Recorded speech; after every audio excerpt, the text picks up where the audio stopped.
What's up, guys? Cody with Thompson Family Homestead out here in the shop tonight. It's getting down into the 30s, and in Florida, that's cold. So you'll rarely see me in a jacket, but I got my warm one on tonight, and we're getting technical, carb tuning technical. So I got my fancy dancy glasses on so I can see all those nice tiny screws that Edelbrock likes to put in all their carburetors. They like to fall down in the crevices and get lost forever. And then you got to go on their website or eBay and spend a bunch of money to get a tiny little screw replacement. Anyways, that's for another video. But anyways, tonight I was going to go into tuning an AVS2 carburetor. I was having a lot of issues with my truck. It's a brand new carb right off the shelf, sitting on top of a Y-end intake. It is a 302 small block Ford with an AOD trans behind it and a 86 bull Ford if you're new to the channel. But anyways, I put the carb on there, out of the box, fired right up, idle's good, top end's good, low end's good. But every time I would go to punch it, at first the truck was just stalling out, completely dying. I messed with the timing a little bit, made a tiny difference, but nothing really. Changed the vacuum springs in it, really made no difference. Checked all of my vacuum leaks, none at all. So I was digging deep down on the internet trying to figure out what the heck is my problem, and I found one article. And so I'm going to make this video to help explain that article because it's a hard one to find. I'll see if I can link the description or link the link in the description below so y'all can go read it and get the very, word for word detailed description about it. But anyways, on these AVS2 carbs, it has a basically like a trap door kind of on the secondary, and it's spring loaded, and you can go in there and lighten or tighten that spring to adjust how much air comes in when you punch it. And so anyways, I went in there, and at first I tightened my spring and it got worse. So then I loosened the spring, and which allows more air to flow in quicker into the carburetor. And after I loosened it up, truck started running better. Came back, loosened it up just a tad bit more, truck ran better. Came back, tightened it up a little bit more, truck ran even better. And then I also changed the position of the I call it the pumper, but I can't think of the proper valve name of it right now off the top of my head, but I'll show you on the carb what I adjusted. But there's 3 holes on the linkage, and it was in the highest hole.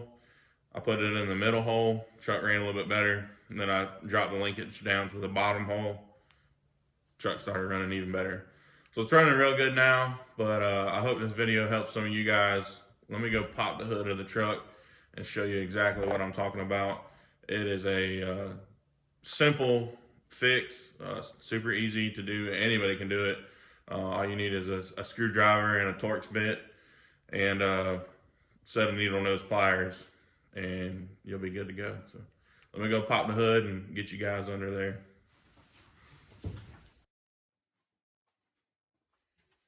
All right, let's get this air cleaner off.